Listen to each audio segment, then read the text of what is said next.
వీక్షకులందరికీ నమస్కారం. అందరికీ నూతన ఆంగ్ల సంవత్సర శుభాకాంక్షలు. చాలామందికి క్యూరియాసిటీ ఉంటుంది, వచ్చే సంవత్సరం గ్రహగతుల్లో ఏమైనా మార్పులు ఉన్నాయా? అసలు నిజానికి క్యూరియాసిటీ ఉన్నా లేకపోయినా తెలుసుకోవాల్సినటువంటి విషయం ఏంటంటే గ్రహగతులు ఎలా ఉన్నాయి. ఈ దీర్ఘ సంచార గ్రహాలను బట్టి చూసేటువంటి ఈ సంవత్సర ఫలితాల్లో ఈ 2025వ సంవత్సరం జనవరి 1వ తారీఖు నుండి డిసెంబర్ 31 వరకు ఏ గ్రహాల తాలూకు అనుకూలత, ఏ గ్రహాల తాలూకు ప్రతికూలత మన మీద ఉంది అని తెలుసుకోవడం ద్వారా ఒక నిర్దిష్టమైనటువంటి ఒక ఆలోచన వస్తుంది. పలానా గ్రహం మనకు అనుకూలంగా ఉంది, పలానాది ప్రతికూలంగా ఉంది అని ఒక ఇయర్ని ప్లాన్ చేసుకోవచ్చు. ఉదాహరణకి గురువు అనుకూలంగా ఉన్నట్టయితే ఆ సంవత్సరంలో నూతన వస్తువులు, వాహనాదులు, ఉద్యోగంలో ఎదుగుదల, లేదా ఏదైనా ఇల్లు కట్టుకోవడము, సంతానం కలగడం, వివాహాది శుభకార్యక్రమాలు జరగడం, ఇటువంటి వాటి మీద ఎక్కువ ప్రభావాన్ని చూపిస్తారు. శనేశ్వరుడు అనుకూలంగా ఉంటే ఆర్థిక స్థితిగతులు మెరుగుపడుతూ ఉండడం, రాజకీయ లబ్ధి ఉండడం, జనాకర్షణ కలగడం, వ్యాపారాభివృద్ధి కలగడం, విదేశీయానం కలగడం, ఇటువంటివన్నీ కూడా జరుగుతాయి.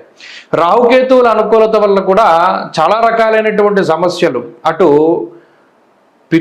మాతృ వర్గం నుండి ఏదైనా ఆస్తిపాస్తులు రావాల్సి వచ్చినా, మాతృ భ్రాతృ శాపాదులు ఉన్నా, లేదా మరి ఏ ఇతరత్ర వంశపారంపర్య ఆస్తుల నుండి ఏదైనా తగాదాలు ఉన్నా అటువంటి వాటి నుండి బయటపడడానికి, శత్రు రోగ రుణ బాధల నుండి బయటపడడానికి, అనారోగ్య సమస్యల నుండి బయటపడడానికి కూడా ఈ గ్రహ సంపత్తి చాలా ముఖ్యంగా ఉపయోగపడుతుంది. కాబట్టి ఈ 3 కీలకమైన గ్రహాలు ఏ విధంగా యోగిస్తున్నాయి, ఈ సంవత్సరం ఒక విశేషమైనటువంటిది ఏంటి అంటే దాదాపుగా 3 దీర్ఘ సంచార గ్రహాలు కూడా మారుతూ ఉన్నాయి. ఎప్పుడు ప్రతి సంవత్సరం ఏమవుతుంది అంటే గురువు కానీ రాహువు కానీ, ప్రతి సంవత్సరం గురుడు మారతారు, గురుడితో పాటు అప్పుడప్పుడు శని మారతారు, లేదా గురుడితో పాటు అప్పుడప్పుడు రాహువు మారుతారు. ఈ సంవత్సరం ఏమవుతుంది అంటే 3 గ్రహాలు కూడా మారుతూ ఉన్నాయి. అంటే గురువు మే నెల 15వ తారీఖు దగ్గర నుండి మిథున రాశిలోకి ఆయన సంచారం చేస్తారు. శనేశ్వరుడు ఈ సంవత్సరం మార్చి 30వ తారీఖున కుంభరాశిని వదిలిపెట్టి మీనరాశికి వెళ్తారు. అలాగే రాహువు మే 21వ తారీఖున మీనరాశిని వదిలిపెట్టి కుంభంలోకి వెళ్తారు. రాహుకేతువులు వక్రంలో ప్రయాణం చేస్తారు కాబట్టి వెనక్కి వెళ్తారు. సో ఒకే నెలలో 2 పెద్ద గ్రహాల మార్పు. అదేంటి? మే నెలలో గురు రాహువుల యొక్క మార్పు, దానికి మునిపే ఈ మార్చి 30వ తారీఖున శని మార్పు. కాబట్టి ఇది చాలా కీలకమైనటువంటి సంవత్సరం.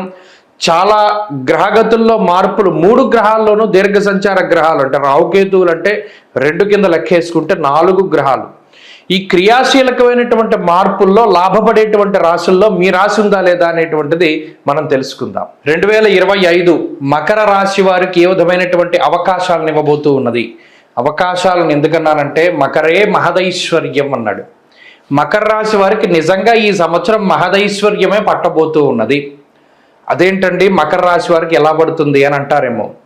ప్రధానంగా ఏలినాటి శని దోషం పోతోంది. మకర రాశి వారిని దాదాపుగా 8 సంవత్సరాలు, ఎవరికైనా ఏలినాటి శని 7.5 ఉంటుంది, 8 సంవత్సరాల పాటు పట్టి పీడించినటువంటి ఏలినాటి శని, ఎన్నో షష్టగ్రహ కూటములు, మకర రాశిలో పట్టిన గ్రహణాలు మీరు గమనిస్తే 2020 ఆ ప్రాంతంలో పరివేష అంటారు.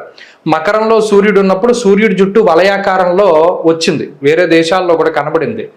ఇటువంటి పరివేషలు, ఎక్కడ లేని దోషాలు కూడా ఈ రాశికి పట్టి చాలా ఇబ్బంది పెట్టాయి. మరి అటువంటి దోషాల నుండి విముక్తి, ఏలినాటి శని నుండి విముక్తి ఎంతకాలం అయిందో రాహువు యోగించి? కొన్ని సంవత్సరాలు. ఇప్పుడు ఆ రాహువు యోగిస్తున్నారు. 2వ స్థానంలో రాహువు యొక్క యోగకారక స్థితి.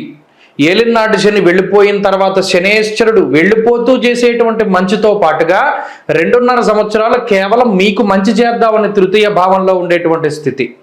ఈ 2 ఉండగా దీనితో పాటుగా మే నెల 15వ తారీఖు వరకు గురుని యొక్క సంపూర్ణమైనటువంటి అనుగ్రహంతో మకరే మహదైశ్వర్యం అనేటువంటి మాట సాకారం అవుతుంది నిజంగా. మరి సౌభాగ్య భాగ్యం ఆరోగ్యమర్ధలాభం యశస్కరం ఎప్పుడు యోగించారంటే రాహు 6వ స్థానంలో ఉన్నప్పుడు యోగించారు. ఎప్పుడు రాహు 6వ స్థానం? 2000 ఆల్మోస్ట్ నా ఉద్దేశం 2018 2017 అనుకుంటా. ఎంతకాలమైందో రాహు యోగించి. ఇప్పుడు మరలా రాహు యోగిస్తున్నారు. మరలా శనేశ్వరుడు యోగించి ఎంతకాలం అయింది?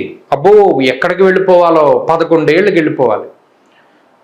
అప్పుడు స్టార్టింగ్ పాయింట్ యోగించినటువంటి స్థితి. మరి అన్నన్ని సంవత్సరాల తర్వాత గ్రహాలు యోగిస్తే నిజంగా మహదైశ్వర్యమే. మరి ఏంటండి ఐశ్వర్యం ఎలా వస్తుంది? ఒకటి సౌభాగ్య భాగ్యం ఆరోగ్యం అర్ధలాభం యశస్కరం. యశస్సు అంటే కీర్తి ప్రతిష్టలు. సౌభాగ్య భాగ్యం ఆరోగ్యం. ఒకటి సౌభాగ్యం అంటే ఏదైనా వివాహాది శుభ కార్యక్రమాలు జరగచ్చు, సంతానం కలగచ్చు, వంశవృద్ధి కలగచ్చు. అలాగే భాగ్యము అనగా మన యొక్క స్టేటస్ అంటారు. సమాజంలో స్టేటస్ సింబల్గా ఉండేటువంటివి ఏవైనా పెరుగుతాయి. అంటే ఇల్లుంటే డబ్బున్నవాడా, కారు ఉంటే డబ్బున్నవాడా, బంగారం ఉంటే డబ్బున్నవాడా, ఉద్యోగము పదవి ఉంటే డబ్బున్నవాడా, దానికి ఏం కొలమానం లేదు. అలా ఏదైతే స్టేటస్ సింబల్గా ఉన్నాయో ఇది భాగ్యం అనుకునేటువంటివన్నీ పెరుగుతాయి. పూర్వపుణ్యం పెరుగుతుంది, ఆరోగ్యం పెరుగుతుంది అన్నాడు. ప్రత్యేకించి మకర రాశి వారికి ఆరోగ్యం బాగుంటుందన్నారు. అలాగే తృతీయ స్థానంలో ఉన్నటువంటి శనేశ్వరుడు సొంత ప్రాంతాలకి, సొంత పుట్టినటువంటి ఊర్లలో నిర్మాణాలు చేయడానికి, అలాగే ఆర్థిక లాభానికి, ముఖ్యంగా కోల్పోయినటువంటి చోట అవకాశాలు వెతుక్కోవడానికి, మొండి పట్టుదలకి, అదృష్టానికి సంకేతంగా మనం చెప్పచ్చు. అంటే కొంతమంది ఉంటారు, మనం పుట్టిన ప్రాంతం కదా, అక్కడ ఇల్లు కట్టుకోవాలి, మన సొంత ఊర్లో ఇల్లు కట్టుకోవాలి, సొంత ఊర్లో వ్యాపారం చేయాలి, ఇటువంటి కోరికలు ఉంటాయి. అవన్నీ నెరవేరుతాయి. అలాగే కొత్తగా వ్యాపారం చేసేయడం, లేదా కొత్తగా ఉద్యోగం కోసం వెతుక్కోవడం, ఇవన్నీ కూడా చక్కగా ఈజీగా సక్సెస్ అవుతాయి. అంటే ఇదివరకు ఏవైతే విషయాలన్నీ కూడా చాలా ఇబ్బందికరంగా ముందుకు సాగాయో ఇవన్నీ చాలా ఈజీగా చక్కగా పాజిటివ్గా ముందుకు సాగుతూ ఉంటాయి. ఎక్కడా కూడా లేట్ ఉండదు. ఏదైనా పని మొదలు పెడితే టక అయిపోతూ ఉంటుంది. అలాగే ఏదైనా మనం ప్రారంభం చేస్తే ఎటువంటి విఘ్నాలు లేకుండా పూర్తి అయిపోతాయి. ఒక వివాహం చేయాలి, ఒక ఫంక్షన్ చేయాలి, చక్కగా అయిపోతుంది. ఎవరి సపోర్టు ఆశించనక్కర్లా. మీరు తలపెడితే ఆ పనులన్నీ ఆటోమేటిక్గా అయిపోతాయి. ఆ సమయానికి ఎవడో ఒకరు వచ్చి సహాయం చేస్తాడు, ఆ సమయానికి ఏదో ఒక రకంగా పని పూర్తి అయిపోతుంది. ఇలా ఒక చక్కటి వాతావరణం, మానసికమైనటువంటి ఆరోగ్యం, శారీరకమైనటువంటి ఆరోగ్యం, అలాగే చక్కటి పశుబాహుళ్యం. ఏదైతే మనం జంతువులు ప్రేమికులు ఉన్నారు, జంతువులను పెంచుకోవాలి, మన ఇంట్లో ఆవులను పెంచాలి, గేదెలు, డైరీ ఫామ్ను పెట్టాలి, ఇలా ఏదైతే పశుబాహుళ్యానికి సంబంధించినటువంటి విషయాలు ఉన్నాయో అన్నీ కూడా సాకారమయ్యేటువంటి విషయాలు. తీర్థయాత్రలు చేయడం, దైవ దర్శనాలు చేయడం, మొక్కుబళ్ళన్నీ కూడా తీర్చుకుంటూ ఉండడం. పలానా కష్టకాలంలో భగవంతుడికి నేను ఈ మొక్కుబడి తీర్చుకోలేకపోయానే, నా కష్టం తీరింది కానీ తీర్చుకోలేకపోయాను, అటువంటి వారందరూ కూడా ఆ మొక్కుబళ్ళు తీర్చుకుంటూ ఉండడం. తీర్థయాత్రలు అతి కష్టమైనటువంటి, అతి క్లిష్టమైనటువంటి, అసలు ఈ పని నేను జీవితంలో చేయగలనా అనుకునేటువంటి పనులన్నీ కూడా పూర్తి చేస్తారు. ఇలా ఆశ్చర్యానికి, ఆనందానికి మధ్యలో ఈ సంవత్సరం అంతా కూడా ముందుకు సాగుతూ ఉంటుంది. అత్యద్భుతమైనటువంటి కాలం. ఈ సంవత్సరంలో మే నెల వరకు గురుబలం ఉన్నది. మే నెల తర్వాత గురుబలం తగ్గినప్పటికీ భయపడాల్సిన పనిలా చక్కటి బలం ఉంది, రాహు బలం ఉంది, శని బలం ఉంది. 2 దీర్ఘ సంచార గ్రహాలు అనుకూలంగా ఉన్నాయి. కాబట్టి ఈ సంవత్సరం మొత్తం అటు చదువుకునేటువంటి వారికి, ఉద్యోగం చేసుకునేటువంటి వారికి, వ్యాపారం చేసుకునేటువంటి వారికి, విదేశాలకి వెళ్ళాలి, అక్కడ చదువుకోవాలి, ఉండాలి, అక్కడ స్థిరపడాలి, అక్కడ గుర్తింపు రావాలి, గుర్తింపు కార్డులు రావాలి, ఇటువంటి ఆలోచనలు ఉన్న వారికి, వైద్య విద్య కోసం ప్రయత్నం చేసేటువంటి వారికి, ప్రభుత్వ ఉద్యోగాల కోసం ప్రయత్నం చేసేటువంటి వారికి అందరికీ ఈ సంవత్సరం మహదైశ్వర్య ప్రాప్తి కలుగుతుంది. ఇది తథ్యము. కావాలంటే మీరు ఈ సంవత్సరం మొత్తం చూసుకోండి. బాగా లేకపోతే బాగాలేదని చెప్తాను, బాగున్నప్పుడు బాగుందని ఒప్పుకోవాలి, చెప్పాలి. కాబట్టి మకర రాశి వారి స్థితిగతులు బాగున్నాయి. మరింత మంచి ఫలితాలు మీ జాతకంలో నిజంగా దశాంతర దశలు బాగుంటే మరింత రాజయోగం కలుగుతుంది. అలాగే గురుబలం మాత్రం తక్కువగా ఉన్నది కాబట్టి దాన్ని పెంచుకోవడానికై చక్కగా దేవగురువు అయినటువంటి బృహస్పతి యొక్క ఆరాధన కానీ, లేదా ఆయన సమిధ రావి, ఆ రావి చెట్టు చుట్టూ ప్రదక్షిణలు చేయడం.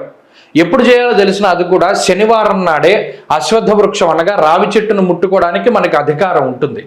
శనివారం నాడు పొద్దున్న 5 to 6 మధ్యలో వెళ్ళి 11 ప్రదక్షిణలు చేసి చక్కగా రావి చెట్టుకు దండం పెట్టుకోండి.